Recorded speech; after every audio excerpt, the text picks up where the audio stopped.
Hi good morning. कैसे हैं YouTube family? आप सभी का स्वागत है हमारे चैनल में। और देख सकते हैं यहाँ पे मेरा भाई आलू की मेड़ी चढ़ा रहा है और हम भी चढ़ाने आए हैं।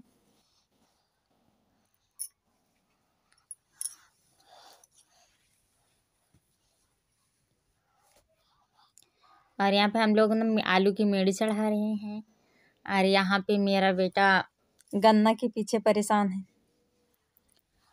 और यहाँ पे मैं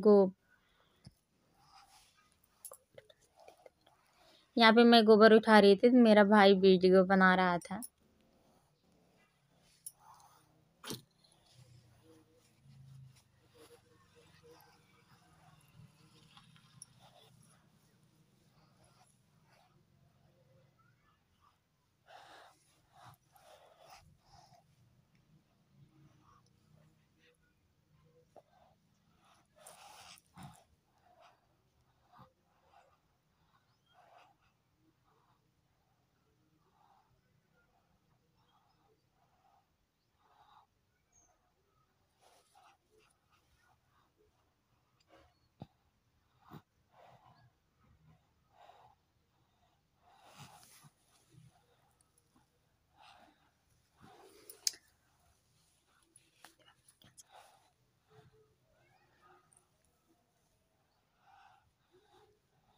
बिट्टी अपनी मम्मी के यहाँ जा रही हो?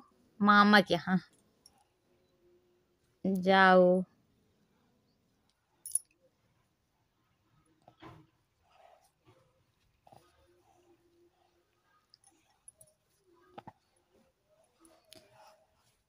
और मैं गोबर भर ली हूँ, लेके जा रही हूँ वहाँ, मतलब जिसे फेंकने के लिए पाथा जाता है ना, तो वहाँ फेंकने के लिए लेके जा रही हूँ।